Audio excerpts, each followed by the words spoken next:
Hello everyone, welcome to our expert talk today, where the topic is your power distribution cyber secure? Everyone, my name is Robert, and today we are here with our expert, Andreas Hierl, and he's going to give us some very valuable information, I'm quite sure. Now, Andreas, getting right into it, I've seen you doing various webinars, presentations, and things of that nature, and you're always talking about security and protection of information and devices. But tell me, is it really that easy to have your system hacked? Well, Robert, thank you for asking these questions. In fact, yes, it is. Mm-hmm. So the crazy thing about is that what most people do not know, that their plans or the systems are not secure, but they don't even know about that. So normally you think, okay, I've connected everything to my IT network, and it is secure. In fact, what many people do not know is that there are some bypass mechanisms that you can use, and you can directly dig in directly to the plant. But the crazy thing is that you have of course to know something about that, and that's the interesting thing. I see. So, in other words, from the way you're explaining this, you are so proficient at what you do because you actually think as the hackers do. Yes, in fact, so when I started with the topic of cybersecurity about 1.5 years ago, I said, man, I know about the technical detail about the products, I know about digitalization. If I want to know how to secure a system, I first need to know how to hack it. And from there on, I can close all the vulnerabilities. And that's exactly what I did. So I started to read in some hacking techniques. I talked to some IT experts, and what they told me is really, really weird. I see. I'm quite sure everyone wants to know, Andreas, how can I really protect my system from being hacked? Because nowadays it's so easy. And I would gather that this is probably one of the most important questions people want to know. How can I protect my system from being hacked? Okay. Of course, there are some possibilities where you can reach a higher level of security. But in fact, before we start to dig in the details, how you can secure a network or secure a product or things like that, we should talk a little bit about how to hack a system. Okay. So maybe I can give you. You're going to be a hacker, right? Yeah. Let's be a hacker for just a few moments. Let's go for it. So let me do a short excursion with you. If you would be a burglar, then your task would be, or your target would be, to earn money out of that. So you're searching for what is the minimum effort that I can do in order to achieve the most money that I can get. Minimum effort, maximum effect. Yeah, absolutely. So if you're a burglar, you just cross by the street and you're searching for open windows, you're searching for open doors. You will not go to any house and try to lock or to unlock a door. I see. So normally you search for the weakest points, and that's exactly what a hacker does. So he's searching for some entry points, and he's trying to access some parts of your plant, is trying to get into the details, and is then trying to make money out of that. So it's actually simple. The hackers are basically just looking for weak points in your system. That's all they really want. Absolutely. And the weakest point could either be a technical system, as I can show you right in a few seconds, or that could be a person.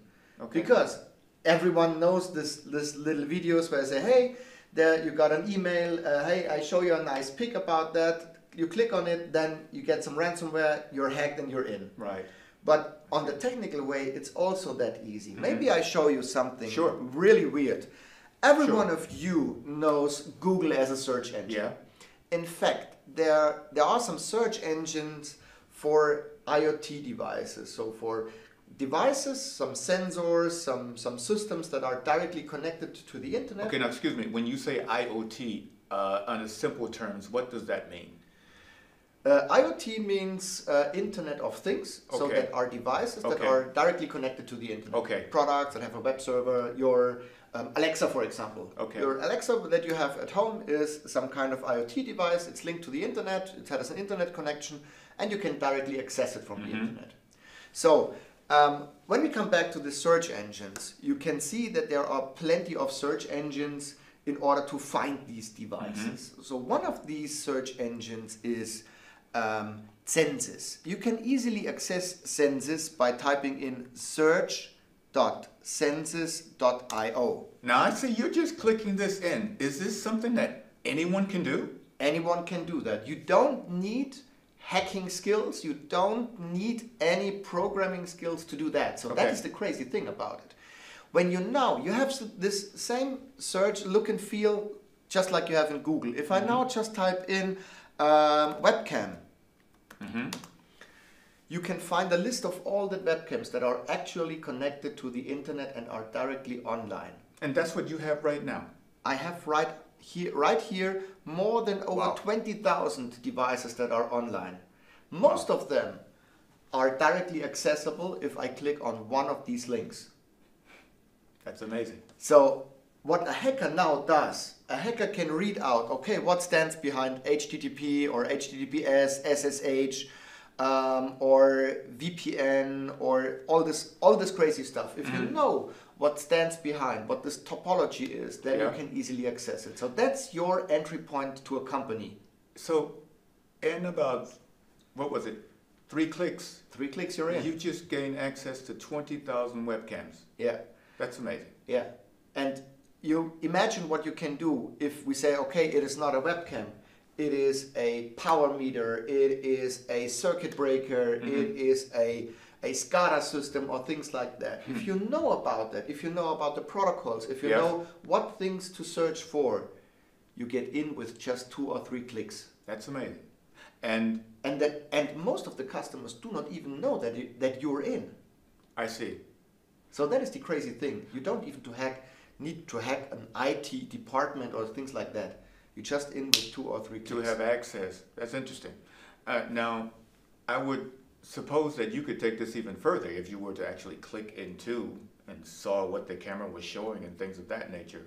Yes, yes, you can do that. So with 2 more clicks. So for example, what I can show now, or what I can try, is that I can click on one of these links, and I can see, okay, there are some further information where this plant is located, what communication ways we have, and what you can see out of there. So for example, if I would follow this link, it would guide me directly to the login page of this dedicated product. That's amazing. So if you know, with all of this simplicity in getting into systems, one would want to know, is there actually any way of having 100% protection for your system? No, this doesn't exist. Okay. Because, as I said right in the beginning, a hacker always tries to get to the weakest point. Okay.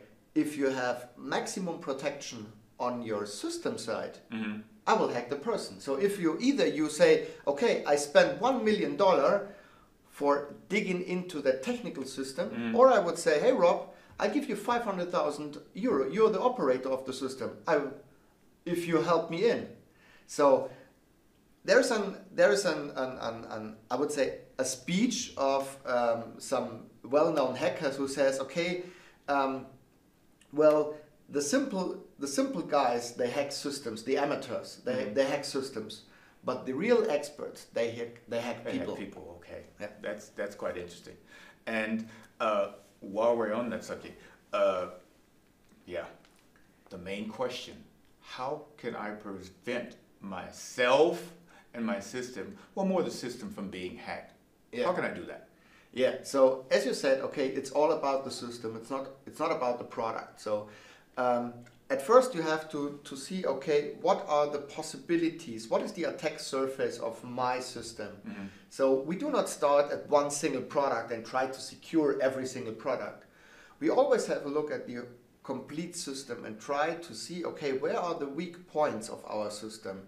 Is it the technology of a single product, or is it the people that have to be trained, or is it the way you access the plant? No? Is there a remote access or something like that? And from there on, you can say, okay, what do I need to do in order to protect this? But in fact, you always have a look at the system. And what you do is you just try to create as much layers as you can. So some layers of protection in order that if you just try to dig you in, it's just like the shells of an onion or the walls of a castle. Every wall a attacker gets in, he steps in front of the next wall, and that's exactly what cybersecurity is. Wow. To make as much hurdles as possible. You know, if I think about this, actually the last I would say topic, in the old days, it was all about getting money from the company. Nowadays, it's about getting the information which leads to the money from the company, talking about the protection and everything. Yeah, so in fact, when you think about cybersecurity crime, there are actually two ways that you should have in mind. So the first way is, of course, hey, I lock your power distribution, or I lock your plant. If you don't pay the ransom, you cannot operate your plant anymore. The second thing is, okay, I can earn money with your information. If you don't buy, or if you say, okay, you have hacker specialists, you have some ITs stuff, and you set up the whole IT infrastructure new, then I will provide your data within the darknet. And maybe for someone who has a receptor or something like that, what is crucial for the business, it's more the way that you should think about. So there are two ways that you actually have to care about. The first thing is that your operation is secure, and the second thing is that what can someone do with your data? Okay. Now, of course, we're talking this from a company standpoint, but this is something that everyone should also consider on a private level. Also, I would say. Yeah, of course. So the interesting thing is that also many, I would say, for example, as we in Siemens, once a year we get a training about cybersecurity. Yes. We get some awareness videos and training material and things like that. But many of our habits that we have when we step out of our company is that we don't care about that. We just use always the same password. We log in with the same credentials. We have easy passwords and things like that. So the problem is at our side. So, for example, what you can read in many news for, I would say, the last 2 or 3 years is that there were many data leaks. So, for example, Facebook, LinkedIn, there were data leaks that some hackers stole login credentials, and these login credentials, of course, are then sold within the darknet, and someone could easily then steal your identity and act like Rob as you within the internet, and that's the crucial thing. And the interesting thing for each and every I would say is, okay, have I been part of one of these data leaks, for example? No?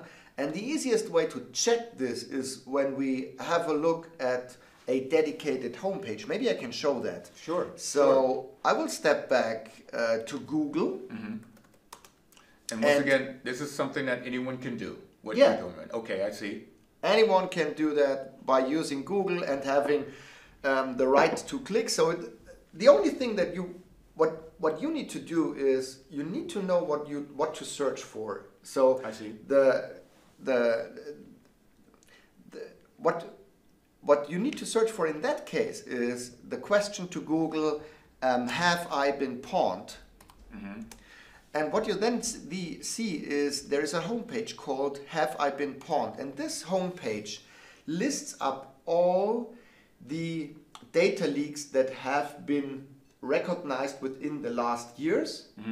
And if you type in an email address, for example, then you can see if your email address was part of a data leak. And I'm not the pro, but I'm guessing that when you click in this site, it recognizes your router IP address? Yes. Okay, just so that everyone... Yeah. in those days. So normally it's what you do here is that you say, okay, I have an email address. So for example, my private email address, you type it in here, and what this homepage does, it checks all the data leaks that are known worldwide if your email address is in there. Okay. If your email address is in there, they know not only your email address, they also know your password. Okay. What they then do is they say, okay, if it's a person who has the same password or who uses the same password for each and every application, I'm in everywhere. So that's the first thing that we should to have in mind. Okay. And just a quick answer to this one. If you've been pawned, what should you do?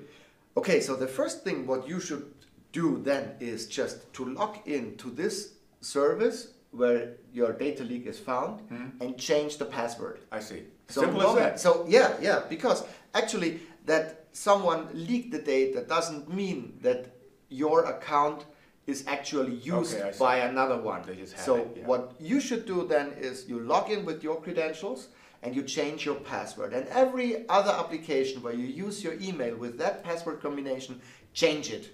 I see. And the best way to protect against this is, of course, to have different passwords for different applications and to create a very strong password. I see. Wow. Andreas, a lot of helpful, heavy, detailed information. I'm quite sure you could talk about, since you're the pro, you could talk about this all day. So maybe there's one interesting thing for you as well. Yeah. So when we talk about the passwords and the login credentials, because mostly this is the crucial point when you hack someone. It's okay, how can I steal the credentials in order to get access to some data or some information? What worldwide many people do not have in mind that today it's very easy to hack a password with just a few clicks. And you could also check how long it takes to hack a password. So if you want to create a strong password, you can easily check that. So for that, I use always Google. And you can also type in here in Google, how secure is my password? Okay. So that leads us to a second homepage called How Secure is My Password. The homepage is security.org. And there you can type in any kind of password. I see. And the interesting thing is, for example, if I type in Siemens, you find out that this password could be hacked within 25 seconds. Well, If you say Siemens 1, there, if you just do it with a brute force attack, you need 1 hour for that. If you just type in a character, character or something like that, and the stronger you make a password, you see how longer it gets to hack it, and that's the interesting thing. So, for example, when you think about your Wi-Fi password at home, the stronger your password is, the longer it takes. And what brings us to the beginning of our discussion. Someone who wants to hack is always interested in to make money fast with very less effort. And this takes longer, Yeah. so it's So uninteresting. the longer it takes, the more uninteresting it is for the hacker. So he tries to search for another more easy target. Wow. Andreas, thank you. Like I said, I know you could talk about this all day, and of course the listeners, they would be willing to listen to you also. But if anyone wants more information, who should they get in contact with? Yeah, of course they can get in contact with me. As I said, there's plenty more. As you said, there is plenty more of information in the background. So how to secure a system, how to explain, especially because when you have cybersecurity in the sensor areas, as we have it in a very, I would say, old-fashioned technology or old-fashioned, domain, just like power distribution. Many of these peoples are not familiar with the IT techniques. So they do not know what does a password or PIN protection or writing protection or parameterization protection mean.